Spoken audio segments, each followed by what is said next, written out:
वंदे देवं मापतिं सुरगुरुं वंदे जगत्कारणं वंदे पन्नगभूषणं रघुधरं वंदे पशूनां पतिं वंदे सूर्यशशाङ्कवैनयनं वंदे मुकुन्दप्रियं वंदे भक्तजनाश्रयं च वरदं वंदे शिवं शंकरम्। नैमिषारण्य तीर्थ में सूत जी महाराज का पूजन करके 88,000 ऋषियों ने चरणों में निवेदन किया, गुरुदेव आज हम आपसे पूछना चाहते हैं, इसके जानने की हमारे हृदय में बड़ी श्रद्धा है कि भगवान शिव को औढ़रदानी कहा गया है। औढ़रदानी मतलब शीघ्र प्रसन्न होने वाले। तो हम ये जो आश्चर्यजनक बात है इसको हम जानना चाहते हैं कि भगवान शिव को औढ़रदानी क्यों कहा गया है, क्योंकि ये वास्तव में औढ़रदानी ही हैं। ये जल्दी प्रसन्न होने वाले देवता हैं। इसलिए हम आपको इनके औढ़रदानी के बारे में श्रवण करना चाहते हैं। आप कृपा करके हमें इनके औढ़रदानी स्वरूप का वर्णन कीजिए, आपकी अति कृपा होगी। ऋषियों के पूछने पर सूत जी महाराज ने कहा, ऋषियों आपने बड़ा सुंदर प्रश्न किया है। भगवान शिव तो सबके आराध्य हैं। भगवान शिव की महिमा अपार है। भगवान शिव और उनका नाम समस्त मंगलों का मूल है। वे कल्याण की जन्म भूमि, परम कल्याणमय तथा शांति के आगार हैं। ये भगवान शिव वेद तथा आगम में भगवान शिव को विशुद्ध ज्ञान स्वरूप बताया गया है। समस्त क्रियाओं के मूल स्थान भी भगवान शिव ही हैं। उनका यह दिव्य ज्ञान स्वतः संभूत है, स्वतः सबको ज्ञात है। ज्ञान, बल, इच्छा और क्रिया शक्ति में भगवान शिव के समान कोई भी नहीं है। फिर उनसे अधिक होने की तो कोई बात ही नहीं है, उसका तो कोई सवाल ही नहीं उठता है। वे सबके मूल कारण, सबके रक्षक, सबके पालक तथा नियंता होने के कारण महेश्वर भी कहे जाते हैं। उनका आदि और अंत न होने से वे अनंत भी कहे जाते हैं। वे सभी पवित्रकारी पदार्थों में उन पदार्थों को पवित्र करते हैं। जो सभी पवित्रकारी पदार्थ हैं, ये उन सबको पवित्र करते हैं। इसलिए वे समस्त कल्याण और मंगल के मूल कारण हैं। भगवान शंकर बिना वस्त्रों के होते हुए भी भक्तों को अतुल ऐश्वर्य प्रदान करने वाले हैं। स्वयं नंग धड़ंग रहते हैं, वस्त्र पहनते नहीं हैं, लेकिन इनके जो भक्त हैं उनको ऐश्वर्य, और वो भी अतुल ऐश्वर्य प्रदान करते हैं। अनंत राशियों के अधिपति होने पर भी भस्म विभूषण हैं, भस्म ही शरीर पर रमाए रखते हैं। शमशानवासी होने पर भी तीनों लोकों के स्वामी हैं। योगी राज होने पर भी अर्धनारीश्वर हैं, और पार्वती जी के साथ रहने पर भी काम को जीतने वाले हैं। ऐसे भगवान शिव ये सबके कारण होते हुए भी अकारण हैं। आशुतोष और औढ़रदानी हैं। अब आशुतोष औढ़रदानी इसलिए कहते हैं कि ये शीघ्र प्रसन्न हो जाते हैं। इनके प्रसन्न होने में देरी नहीं लगती है। जरा सी भक्ति की नहीं, भगवान शंकर प्रसन्न हो गए और अपने भक्तों के संपूर्ण दोषों को क्षमा कर देते हैं तथा धर्म, अर्थ, काम और मोक्ष, विज्ञान के साथ साथ ज्ञान और अपने आप तक को भी दे देते हैं। कृपालुता का इससे बड़ा उदाहरण भला और कहाँ आपको मिल सकता है। प्राय सभी पुराणों में भगवान शिव के दिव्य और रमणीय चित्रों का चरित्रण हुआ है। संपूर्ण विश्व में शिव मंदिर, ज्योतिर्लिंग, स्वयंभूलिंग से लेकर छोटे छोटे चबूतरों पर भी शिवलिंग स्थापित करके भगवान शंकर की सर्वाधिक पूजा उनकी लोकप्रियता का उदाहरण है। किसी को कहीं कुछ भी नहीं है, अपने चबूतरे पर ही शिवलिंग बना लेते हैं, अपने पार्क में शिवलिंग बना देते हैं, और भी नहीं घर की छतों पर गमले में शिवलिंग रख करके उनकी पूजा करते हैं। तो भगवान शिव की कितनी लोकप्रियता है कि घर घर में भगवान शिव की विशेष पूजा होती है। ये इनकी लोकप्रियता है। और भगवान शिव का परिवार बहुत बड़ा है। ऐसे नहीं 5 ही लोग हैं। हाँ, कई लोग सोचते हैं कि बस शिव जी का परिवार तो ये 5 लोग हैं, 5 मूर्तियां रखी हैं, ये शिव जी का परिवार है।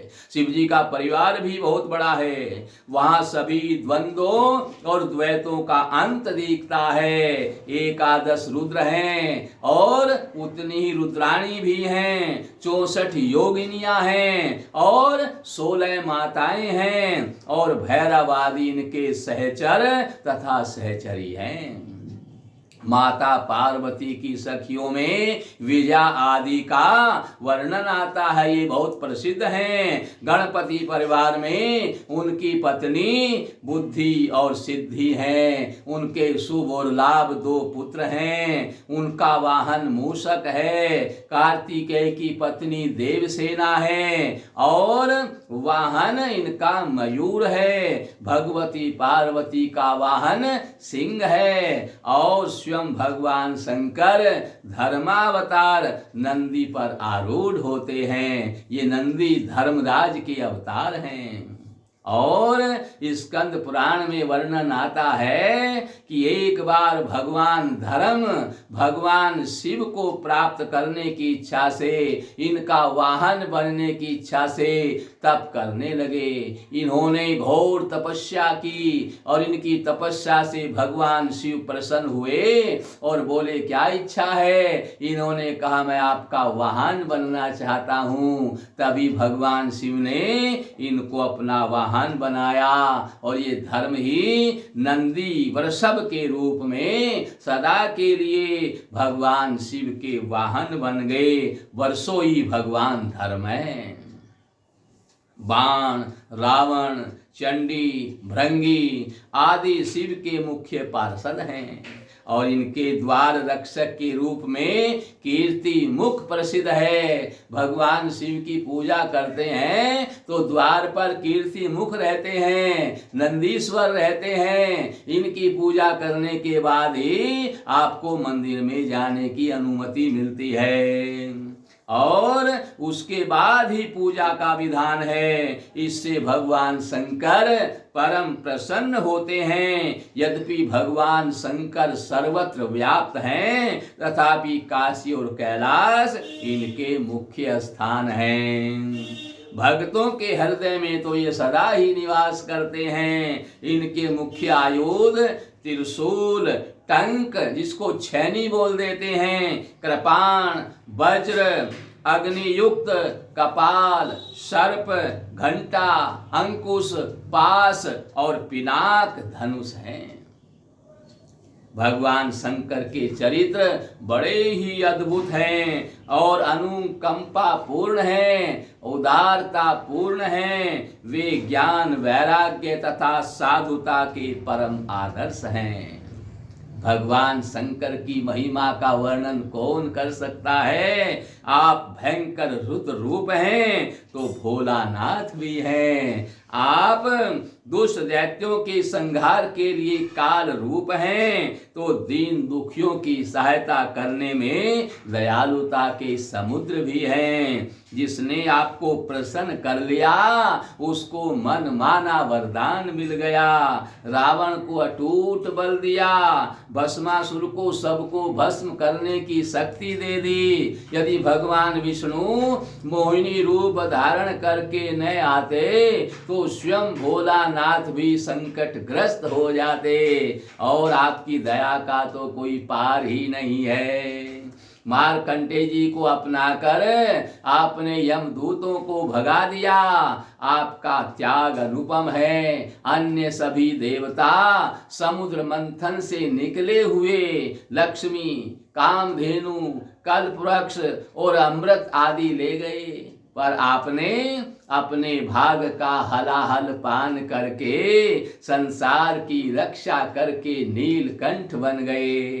भगवान शंकर एक पत्नी व्रत के रूप में भी आदर्श हैं। इनका चरित्र एक पत्नी रूपधारी रहा। माता सती ही पार्वती रूप में आपकी अन्य पत्नी है। इस पद को प्राप्त करने के लिए इस देवी ने कठोर तपस्या करी, जन्म जन्मांतर तक घोर तप किया, और भूमंडल के किसी साहित्य में पति पत्नी के संबंध का ऐसा ज्वलंत उदाहरण नहीं मिलता जैसा आपका मिलता है। भगवान शिव योगियों के भी महायोगी हैं। योग शास्त्र का संपूर्ण चमत्कार इन्हीं की अनुपम कीर्ति है। योगियों की आयु बढ़ाने के लिए आपने पारद शास्त्र का आविष्कार किया है। इस शास्त्र की साधना के द्वारा योगी जब तक चाहें अपना कायाकल्प करके अपनी आयु को बढ़ा सकते हैं, और यही संगीत और नृत्य कला के भी योगाचार्य हैं। भगवान शंकर इस योग विद्या और ज्ञान आदि के आविष्कारक हैं। तांडव नृत्य करते समय इनके डमरू से 7 स्वरों का भी प्रादुर्भाव हुआ है। इनका तांडव ही नृत्य कला का प्रारंभ है। व्याकरण के मूल तत्वों का विकास भी शिवजी की डमरू ध्वनि का ही परिणाम है। इस प्रकार भगवान शंकर कितनी ही विद्याओं और कलाओं के जन्मदाता हैं, उनके प्रवर्तक हैं।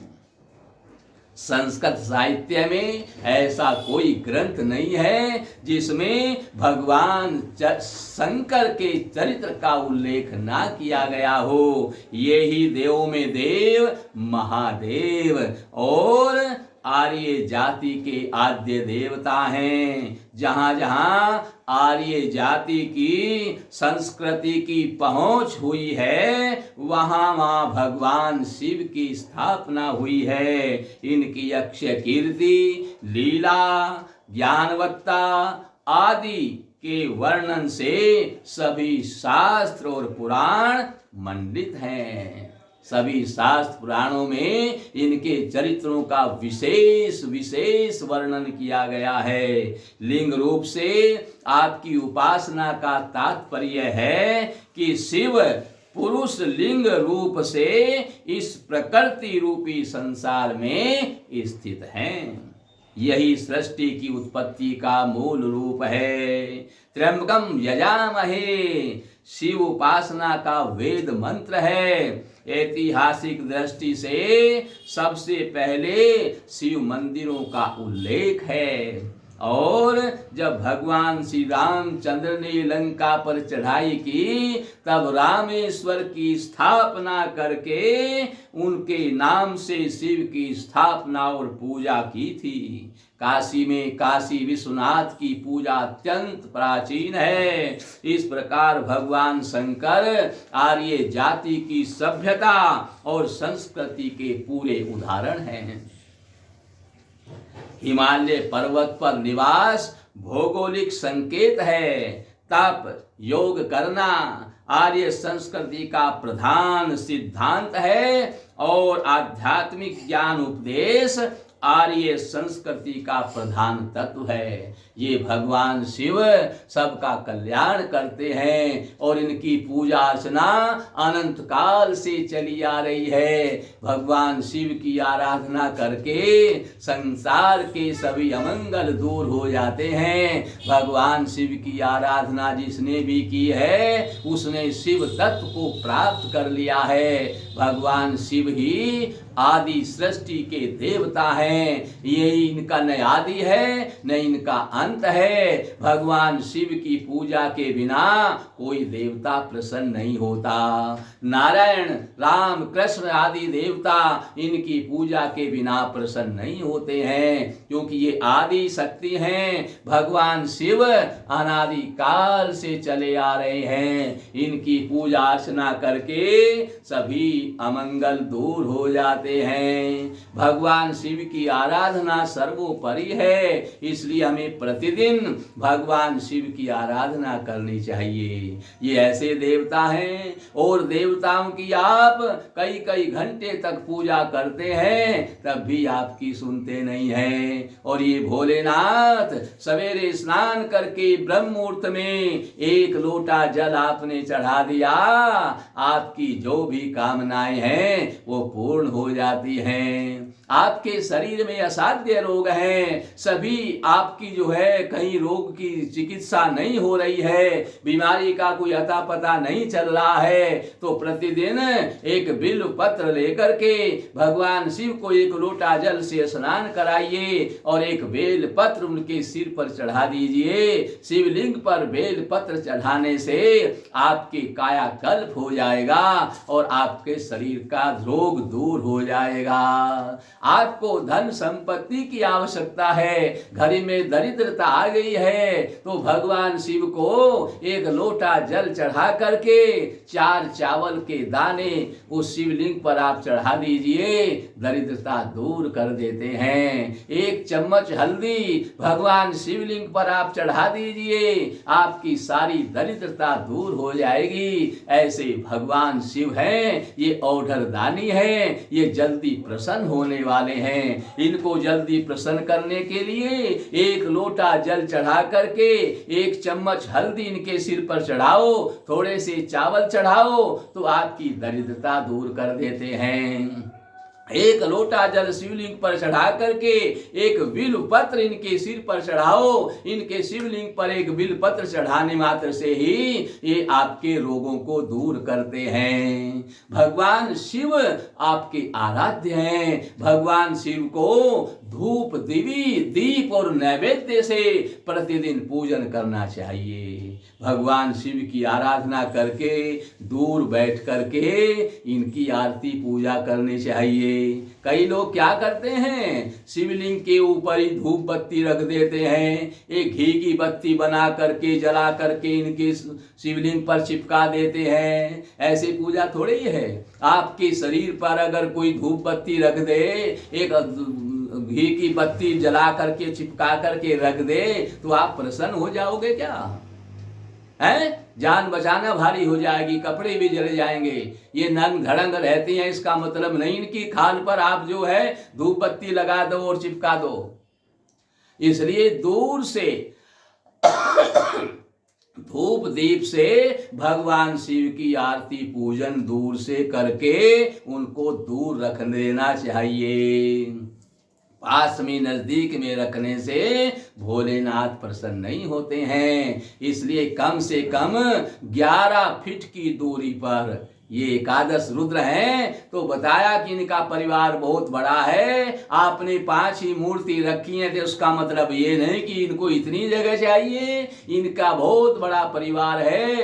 ये 11 रुद्र हैं, इनके 11 रुद्राणी भी हैं। उसके बाद 64 योगिनी हैं, 16 खोड़स मात्रेकाएं भी हैं और भैरवाद इनके गण हैं। गणेश जी की 2 पत्नियां हैं, उनके 2 बेटे हैं। कार्तिकेय की पत्नी है, उनके बेटे हैं, इनकी बहनें हैं। इनका बहुत बड़ा परिवार है।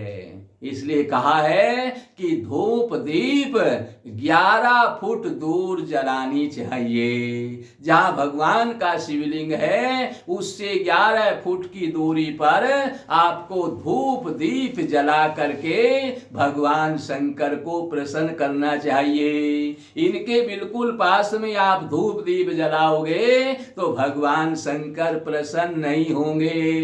इसलिए इस बात का विशेष ध्यान करना है, क्योंकि पूजा में भी 32 नाम अपराध दिए हैं। हम पूजा करते हैं और बीच में 1-2 अपराध करते हैं, इसलिए पूजा का फल नहीं मिलता है। पूजा का फल प्राप्त करना है, जल शिवलिंग पर चढ़ाओ, बेल पत्र चढ़ाओ, फूल चढ़ाओ और नैवेद्य चढ़ाओ, और नैवेद्य का भी भोग लगा करके और थोड़ा इंतजार करके उस भोग को भक्तों में बांट दो।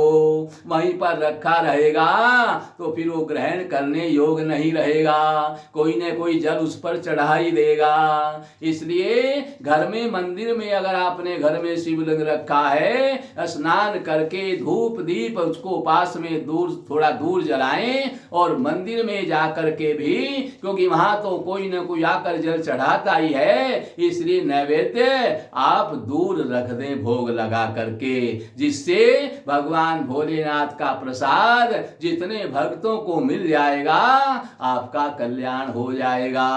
तो धूप दीप 11 फुट की दूरी पर जलाना है, नैवेद्य तो भोग लगाने के बाद दूर रख देना है, और जल फूल चावल हल्दी इत्यादि जो चीज है वो भगवान शिव पर चढ़ानी है।